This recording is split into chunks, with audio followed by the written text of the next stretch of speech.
Oke, selamat siang teman-teman semuanya. Terima kasih yang sudah hadir tepat waktu. Seperti biasa ya, kita webinar pada siang hari ini setiap hari Jumat pukul 2 siang ya. Oke, terima kasih ya sekali lagi kami ucapkan kepada teman-teman semuanya. Saya sapa-sapa dulu ya kepada teman-teman yang sudah hadir pada siang hari ini ya.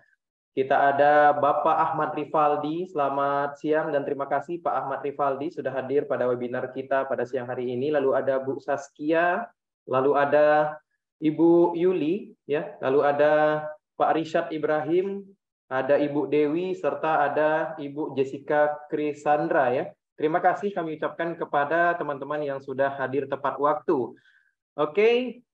Sebelum kita mulai dari sisi webinar ya, kita akan update sedikit beberapa hal yang harus kita perhatikan bahwa memang ya di bulan Desember ini kalau teman-teman ketahui ya beberapa equity market ataupun aset yang lebih beresiko ya seperti saham ya, indeks, lalu dari sisi mata uang seperti forex yang berkaitan dengan risk on asset seperti euro ya, pound sterling itu akhir-akhir ini kembali mendapatkan demand-nya ya teman-teman ya.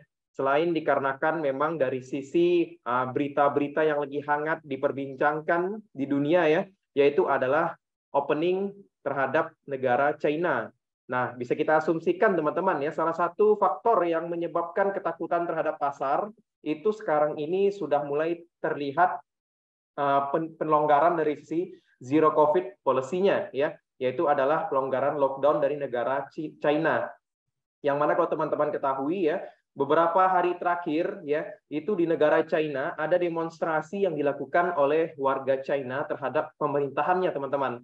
Hal itu dikarenakan ya memang lockdown yang sudah diperlakukan oleh negara China beberapa bulan terakhir itu membuat perekonomian serta kehidupan masyarakat China itu sangat terdampak ya.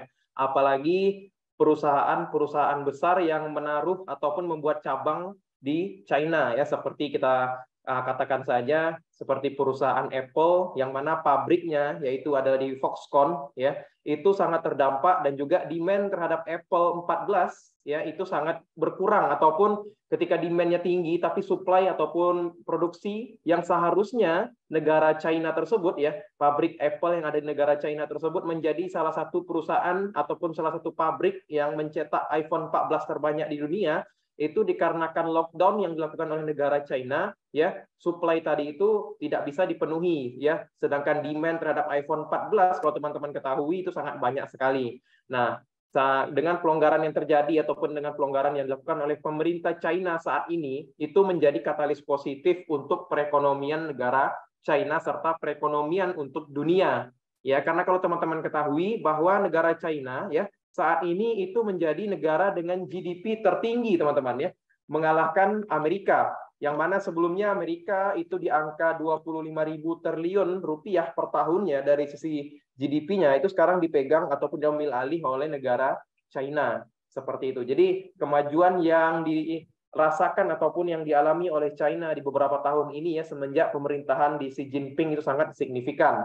Oke, itu sedikit intermezzo ataupun fokus utama kita terhadap pasar ya, selain inflasi yang sudah mulai mereda ya, yang mana kalau teman-teman ketahui di bulan November lalu kita mendapatkan peak dari inflasi euro area yang sebelumnya itu di angka 11,6% ya, itu sekarang sudah turun ke angka 10% teman-teman ya. Jadi penurunan yang signifikan itu membuat mata uang euro dan juga mata uang pound sterling itu mendapatkan traksi bullish kembali.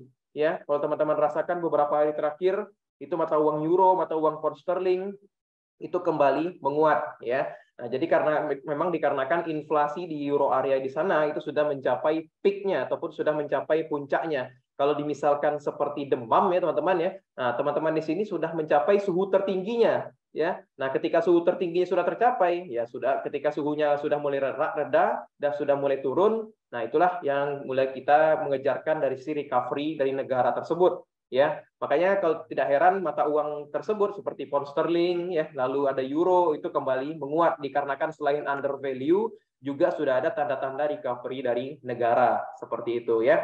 Oke, mungkin kita akan masuk ke dalam materi pada siang hari ini, yang mana siang hari ini kembali lagi ya, kita akan membahas tentang salah satu event yang ada di pasar saham ya, yang mana kita ketahui ya, kalau teman-teman di sini mungkin investor ataupun trader saham lokal pasti pernah mendengar yang namanya window dressing. Oke, nah jadi pada siang hari ini kita akan berburu saham ya, berburu perusahaan-perusahaan yang menarik tentunya. Karena apa? Ya, orang sudah mulai beralih ataupun money flow itu mulai kembali ke equity market ataupun saham yang lebih aset yang lebih berisiko ya. Salah satu aset yang berisiko di kasus ini adalah saham. Nah, seperti itu teman-teman.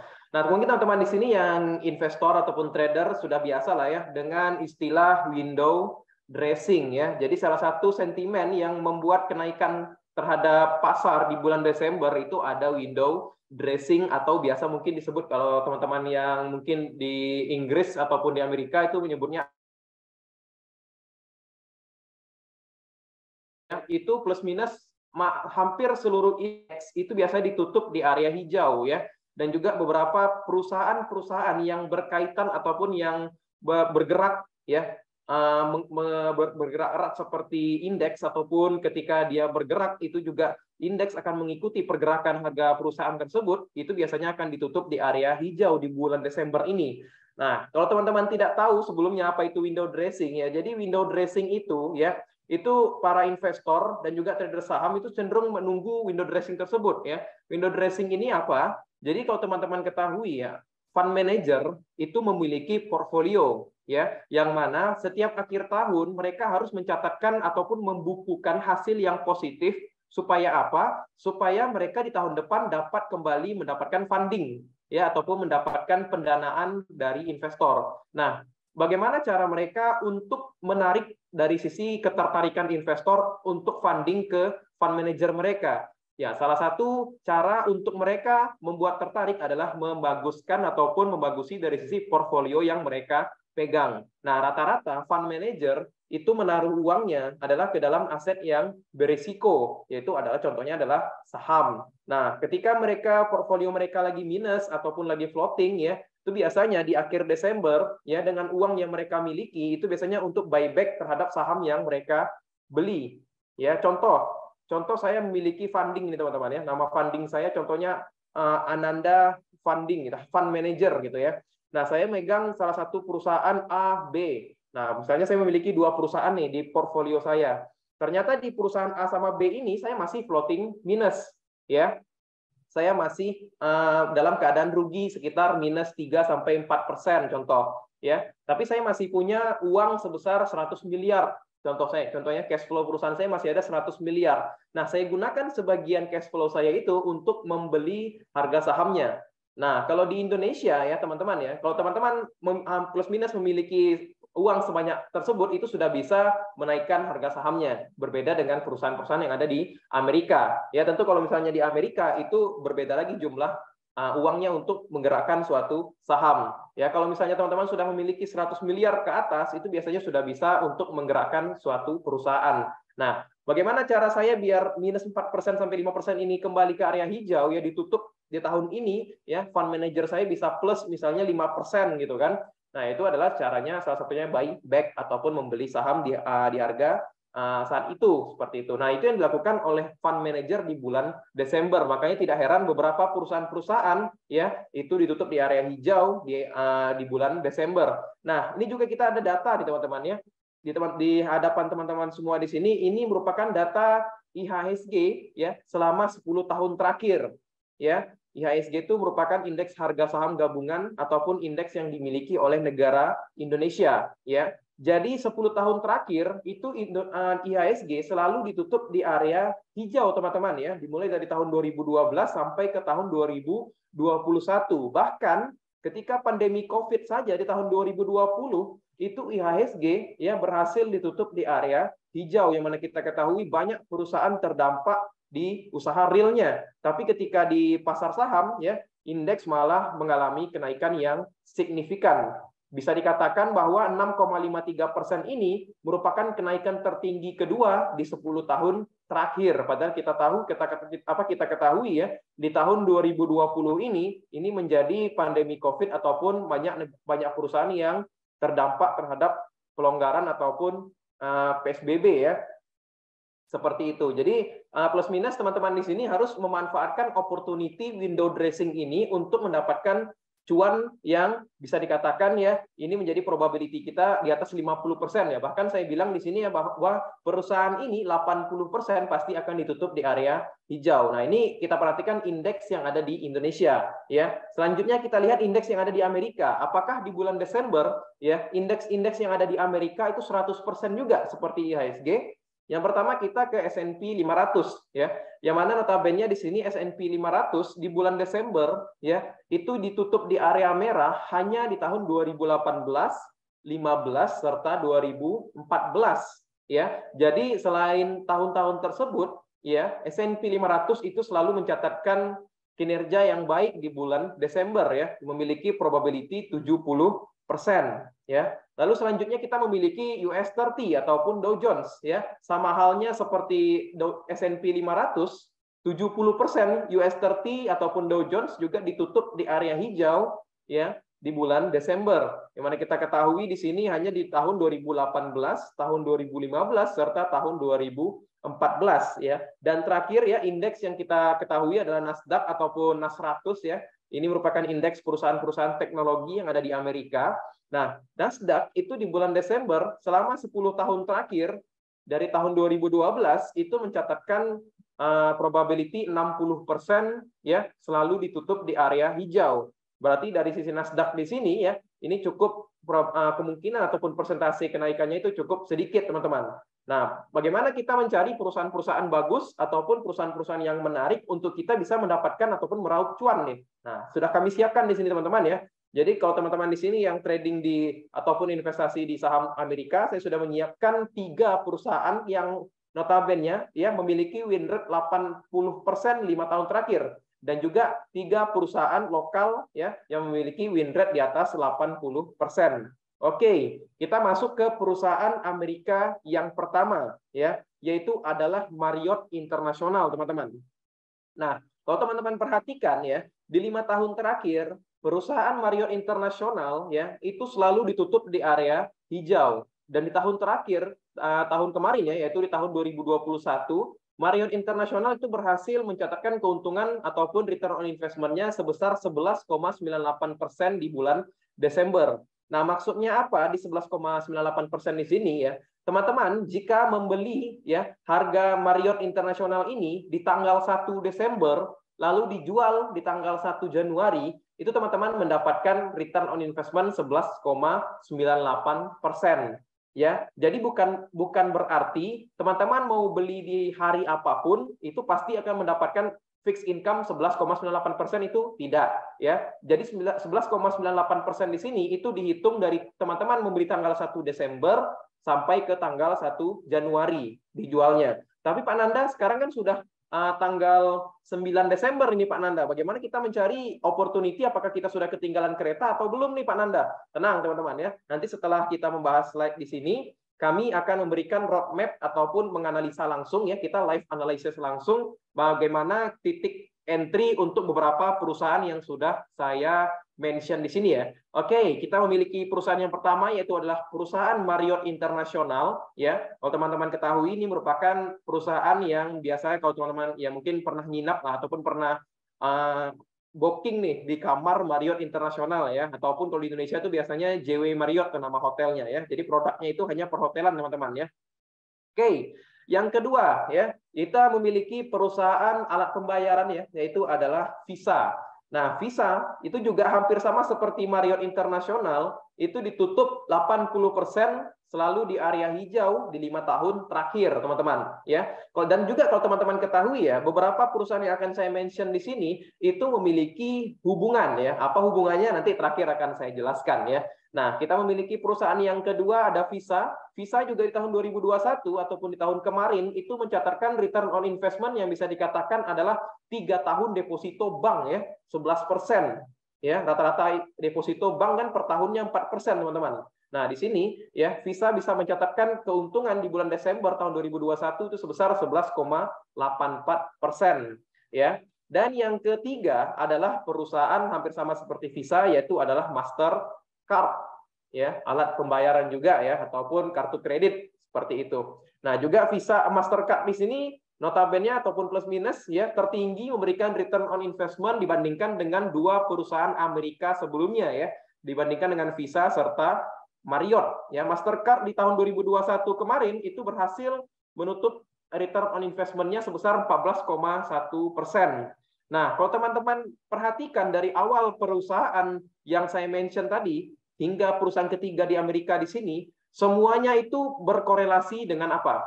Ya, dengan liburan. Kenapa saya bilang liburan? Ya, Desember itu biasanya masyarakat ataupun warga-warga dunia ya itu biasanya melakukan liburan.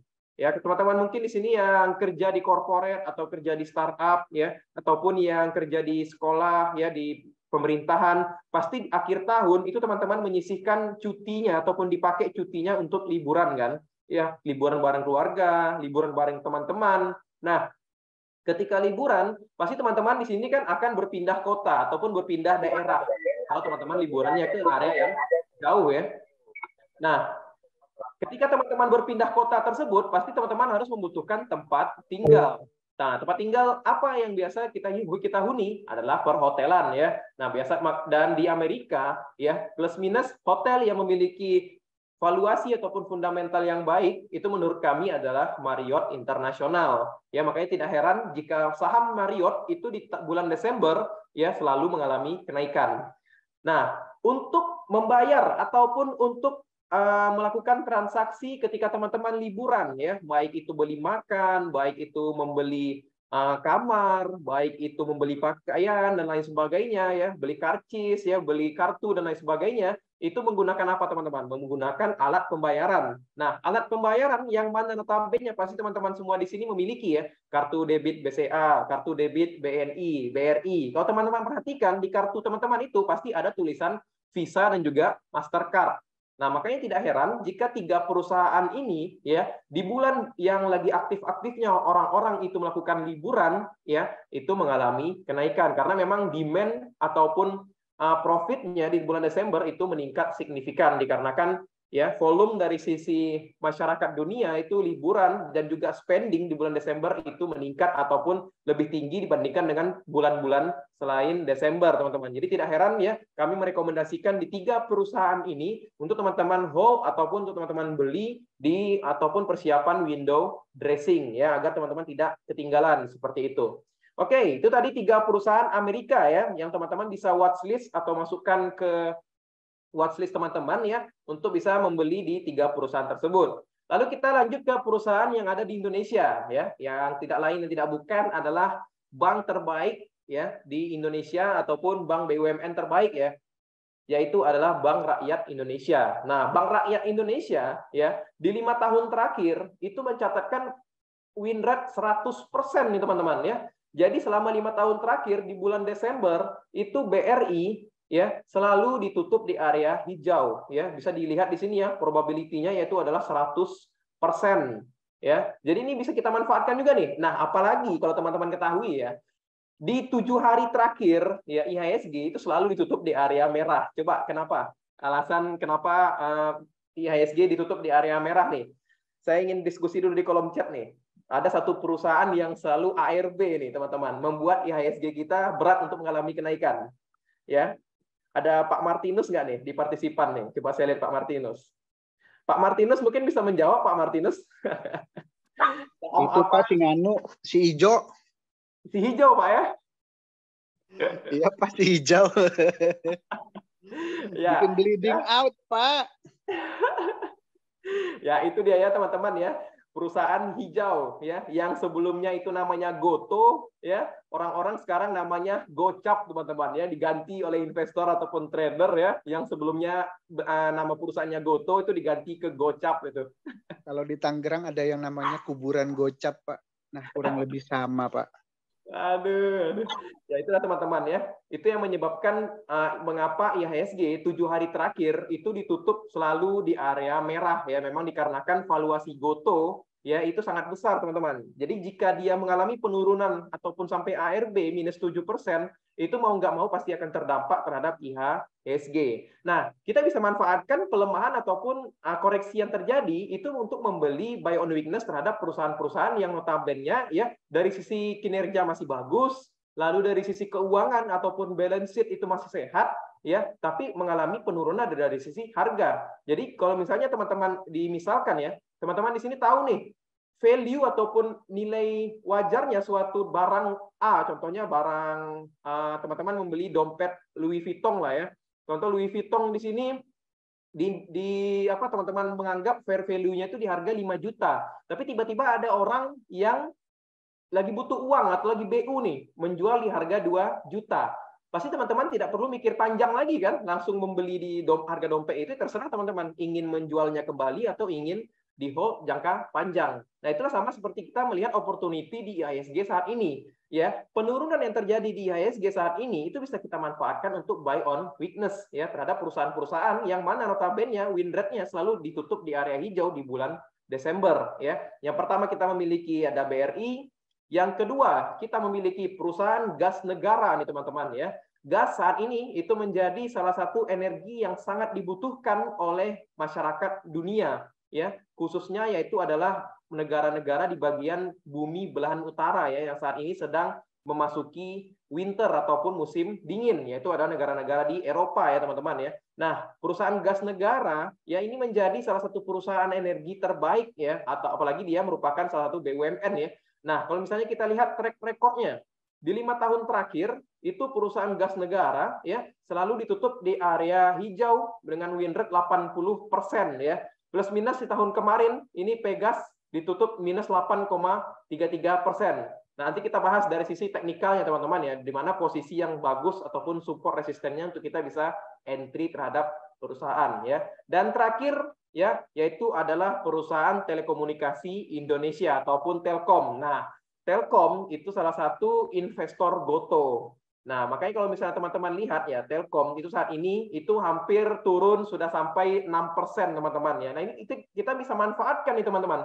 Kapan lagi mendapatkan harga Telkom ya minus 6% hanya beberapa hari teman-teman. Karena dari sisi Telkom itu dari sisi laporan keuangan terakhirnya itu masih mencatatkan keuntungan yang signifikan. Saat ini Telkom terdampak penurunan yang signifikan itu memang pure dikarenakan investasi mereka terhadap Gotoh ya. Kalau teman-teman ketahui Telkom ya itu salah satu investor besar Gotoh. Nah, mereka menaruh uang ya sedikit banyak terhadap perusahaan Gotoh. Jadi tidak heran mengapa harga sahamnya itu turun, memang dikarenakan psikologi pasar terhadap Telkom ya, dikarenakan investnya kepada Gotoh itu akan mengurangi profitabilitas perusahaan. Padahal kalau menurut saya ya, dalam jangka panjang, kalau teman-teman ingin invest terhadap perusahaan Telkom, ya, adapun investasi terhadap Gotoh itu mungkin bisa saja tertutupi dari sektor bisnis ataupun lini bisnis yang lain. Ya, namanya juga investasi ya, apalagi kita investasi di saham ataupun yang beresiko seperti itu ya. Jadi plus minus wajar saja terhadap volatilitas seperti itu. Oke? Kita akan membahas terlebih dahulu beberapa perusahaan yang sempat saya mention tadi ya, kita cari support dan resistennya. Itu teman-teman di sini agar bisa membeli di harga yang bisa dikatakan konservatif ataupun ideal ya. Kita akan ke perusahaan yang pertama yaitu adalah Marriott International. Oke, kita lihat Marriott International. Oke, sebentar ya. Jaringannya agak ganggu nih.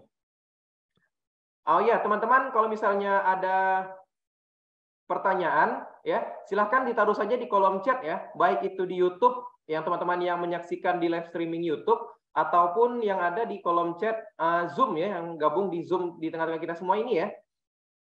Oke, kita lihat dulu ya, perusahaan Marriott International. Nah, bagi teman-teman yang tertarik di Marriott International. Nah, ini kalau misalnya kita tarik ya, garis tren ya, ini saat ini itu Marriott terlihat rebound ataupun rejection terhadap area support trennya. Dan kalau misalnya kita lihat trennya ini lagi sedang mengalami kenaikan ya. Jadi harga ini membentuk ya high, lower, higher low, lalu ada higher high kembali ya. Lalu untuk higher low kembali. ya, sebelum harga itu membentuk higher high-nya kembali ya di area 100 di sini ya.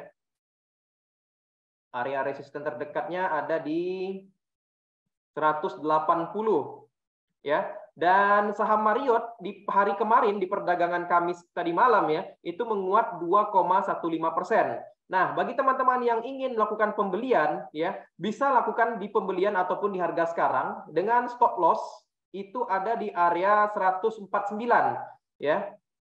Tapi kalau teman-teman yang menurut teman-teman risk reward-nya kurang menarik, bisa menunggu di dekat-dekat area 150.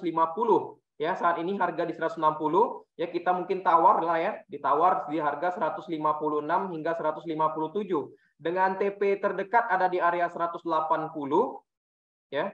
Ada di area 180 dan resisten selanjutnya itu ada di area bentar. Di sini ya. Saya naikin dulu. Nah, di sini nih. Di area 195, ya. Jadi plus minus Marriott itu masih bergerak secara uptrend ya teman-teman ya. Selagi low yang ada di area 146 di sini belum ditembus ya, berarti potensi Marriott itu untuk bergerak naik ke area 180 hingga ke area 195 ini masih besar ya. Jadi teman-teman bisa mendapatkan ataupun risknya teman-teman rugi 5% untuk mendapatkan 15% di TP1. Kalau TP2-nya itu di sebesar 23%. Ya, jadi risk reward-nya ini 1 banding TP1-nya 1 banding 3 lah ya, dan TP2-nya itu 1 banding 4. Nah, jadi menarik nih, masih menarik untuk harga Marriott, apalagi jika dilihat ya beberapa hari terakhir di sini Marriott itu mengalami penurunan, tapi tidak terlalu signifikan ya, penurunannya masih terjaga dari sisi area support-nya seperti itu. Lalu kita ke perusahaan yang kedua, ya. Sudah dicatat teman-teman area support dan resistennya? Yuk, dicatat dulu. Nih, bisa beli di area 157 hingga 155 ya. Bisa buy limit di area sana, stop loss-nya di area 148 ya. TP1 ada di area 180, lalu TP2 ada di 195. Itu untuk perusahaan Marriott International. Balik lagi ya, ini disclaimer on ya, kami di sini hanya memberikan roadmap ataupun sedikit analisa. Adapun keputusan investasi balik lagi ke keputusan teman-teman ya, karena yang entry market itu adalah tangan teman-teman sendiri, bukan tangan saya ya. Jadi kalau rugi jangan tiba-tiba telepon saya ya, Pak Nanda saya rugi nih dari perusahaan ini nih, ganti rugi uang saya Pak Nanda gitu kan.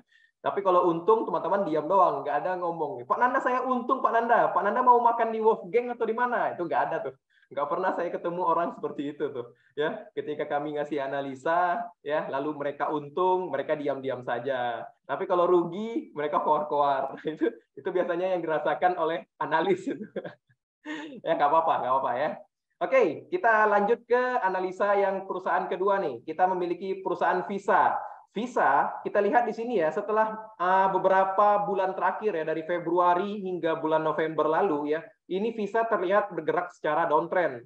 Namun di tanggal 15 November lalu, ini Visa terlihat ada breakout terhadap resistennya dan saat ini sedang konsolidasi di area resistennya ya. Jadi selagi harga masih di atas area 200, itu potensi Visa untuk merevisit resisten terdekat ada di area 229 ya. TP1 bisa di area 229 dan TP2 ada di area 236.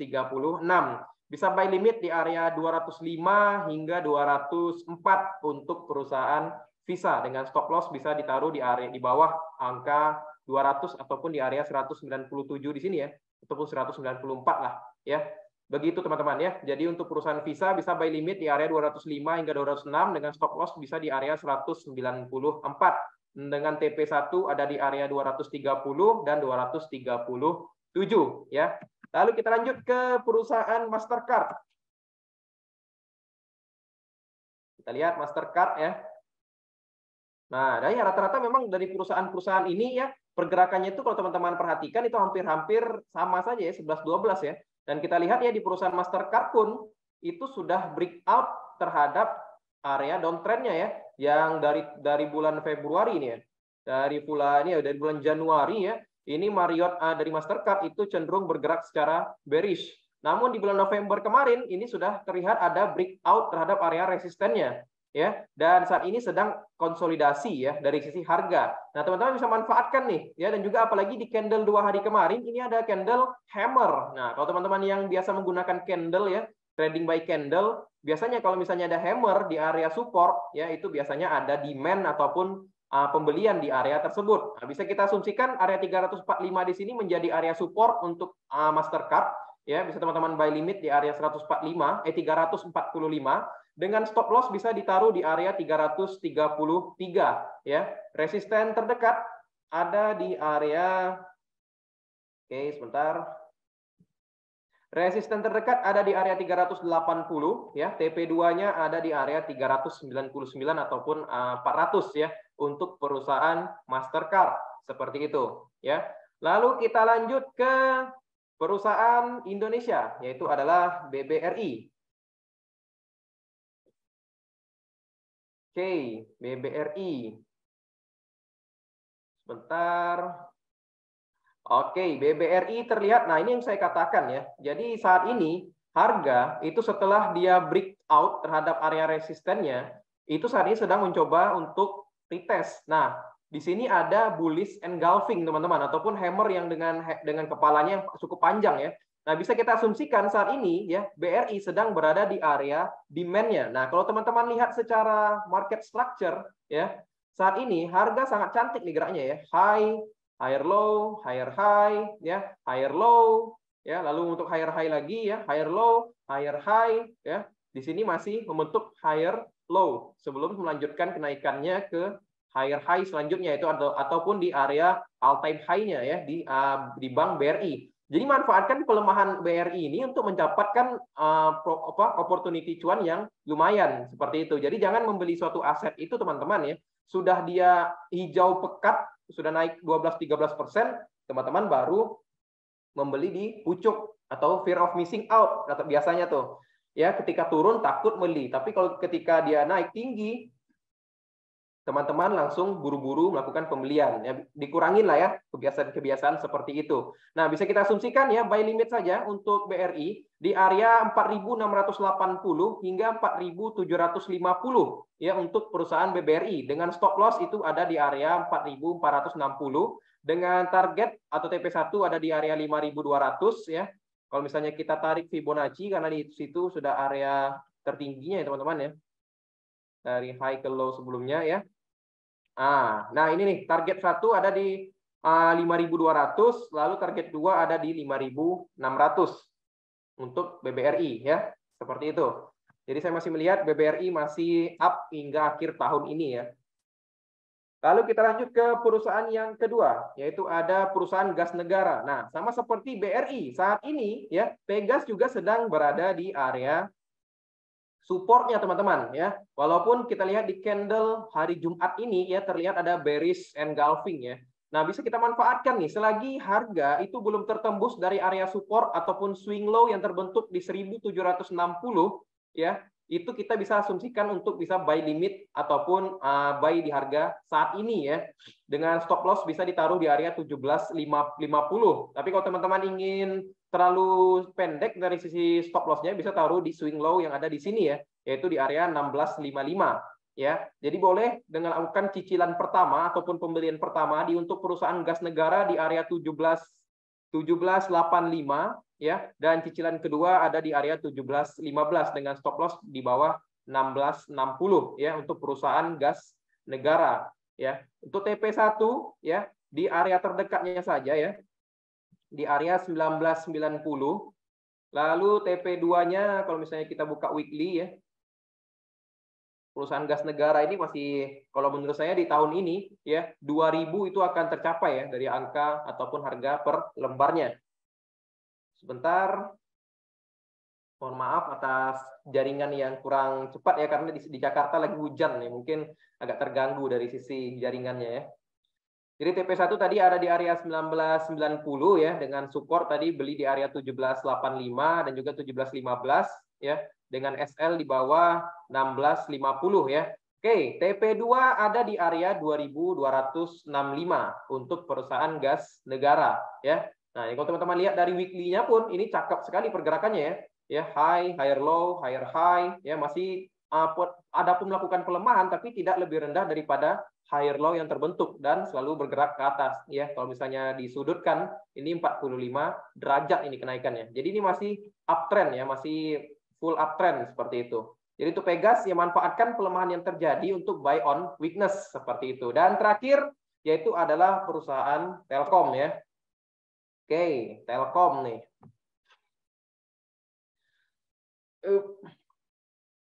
Wah, Telkom double top ya. Double top, namun kalau misalnya kita lihat ya, setelah dia break neckline-nya, ya, kita cari targetnya kemana nih pelemahannya. Ya, jadi jangan sampai juga teman-teman tahu nih saham selalu hijau, tapi teman-teman selalu buru-buru membelinya. Nah, kalau misalnya kita tarik nih, ya, dari neckline ke double top-nya, saat ini itu Telkom cenderung sudah berada di area support kuatnya ya. Dan kalau misalnya kita tarik dari sisi zona ya, di sini ada zona demand-nya ataupun ada zona pembeliannya. Beberapa kali harga mantul di area 3.500 ini ya teman-teman ya. Nah, ini RR-nya menarik nih ya. Jadi teman-teman bisa beli di harga 3.600 ya, stop loss bisa di area 3.480. TP-nya langsung saja di area tertingginya yaitu 4.700 ya. Jadi RR-nya ini 1:8. Saya masih melihat untuk Telkom itu masih akan bergerak ke atas ya. Jadi saat ini sedang berada ataupun menguji area resistnya ya, ataupun area supportnya, mohon maaf. Nah, kalau misalnya teman-teman lihat dari daily-nya ya, ada gap down yang terbentuk. Jadi kalau teman-teman yang ingin trade yang jangka hanya menghold 1-2 hari, ya bisa targetkan TP terdekat ada di area 3.830 ya. Ketika menutup gap di sini bisa melakukan penjualan setengah dulu ya. Contoh, teman-teman beli di harga saat ini itu 10 juta ya, bisa jual 5 juta terlebih dahulu ketika harga ada di area 3.840. Nanti tinggal teman-teman tambah lagi ketika harga itu kembali retest terhadap supportnya. Sebelum harga itu melanjutkan ke resisten terdekatnya kembali di area 4.200 dan juga 4.700. Oke, itulah beberapa perusahaan-perusahaan yang menurut kami akan menjadi opportunity cuan untuk teman-teman bisa beli di bulan Desember ini ataupun bisa ikut berpartisipan di window dressing ataupun Santa Claus Rally seperti itu. Oke, mungkin sampai di sini apakah ada teman-teman yang ingin bertanya terlebih dahulu ya, sambil mengetik teman-teman mungkin saya izin minum terlebih dahulu ya. Diskusi juga boleh, teman-teman yang lagi hold di perusahaan lokal mungkin lagi ada pegang saham apa gitu kan. Karena plus minus kalau teman-teman membeli dari bulan Desember ya, awal bulan Desember itu biasanya berarti sekarang ini saat ini ya floating minus nih. Apalagi perusahaan-perusahaan banking ya. Apalagi yang teman-teman yang FOMO tuh ketika BBCA membuat all time high-nya ya di 9.300 ya. Sempat peak itu 9.300 ya BBCA ya. Mungkin teman-teman ada yang FOMO dan saat ini nyangkut ternyata ya. Silakan teman-teman kita diskusi bareng ya di kolom chat dan juga kolom chat di YouTube, baik di YouTube maupun juga di Zoom ya. Karena plus minus ya, kita ini investasi, balik lagi investasi itu tidak merupakan bukan merupakan jalan tercepat untuk menjadi kaya ya teman-teman ya, tapi investasi itu adalah cara untuk teman-teman di sini tetap kaya. Nah, beda kan ya? Bedakan tetap kaya sama cepat kaya. Ya, kalau misalnya teman-teman mau cepat kaya, ya harus meningkatkan income teman-teman. Ya, karena return on investment teman-teman walaupun 100%, tapi modalnya cuma 10 juta, ya cuma teman-teman hanya mendapatkan 10 juta. Beda halnya kalau teman-teman investasi 1 miliar. Ya, 1% dari 1 miliar saja itu sudah 10 juta, teman-teman. Ya, beda. Jadi pola pikirnya harus income dulu yang digedein. Ya, jadi income yang digedein, ya lalu baru investasi seperti itu ya. Jangan sampai investasi ataupun trading di sini itu menjadi income utama lah ya. Karena apa? Karena market mungkin saat ini lagi bullish teman-teman ya, di bulan Desember wajar bullish. Nah, kalau misalnya market lagi bearish, nah itu biasanya susah untuk mencari uang. Biasanya orang-orang yang memaksakan trading di market bearish ya itu biasanya hanya donatur saja tuh ataupun sedekah ke market seperti itu daripada mendapatkan uang. Beda dengan bulan Desember, mungkin sekarang lagi enak ya, market lagi enak, apa-apa yang dibeli, apa aja yang dibuy naik, dibuy sedikit naik ya, wajar karena market lagi ramai dan juga ada sentimen window dressing seperti itu ya. Oke, apakah ada yang ingin bertanya, teman-teman? Kalau jika tidak ada yang ingin ditanyakan, mungkin dicukupkan webinar kita pada siang hari ini. Semoga apa-apa yang kami sampaikan dapat teman-teman terima dengan baik ya, dan juga diaplikasikan serta dipraktekkan. Semoga dapat cuan. Kalau misalnya cuan, jangan lupa tag IG saya ya, Ananda Marwanaya Putra ya. Nanti di IG di tag IG Maxco juga akan kami re-upload ya, ataupun repost ya. Siapa yang di sini bisa cuan dari perusahaan-perusahaan yang kami kasih watchlist tadi ya. Seperti itu, oke? Mungkin jika tidak ada yang ingin bertanya, kami tutup webinar pada siang hari ini. Terima kasih sekali lagi atas waktu yang sudah diberikan dan juga perhatian yang sudah diberikan ya. Selamat siang semuanya.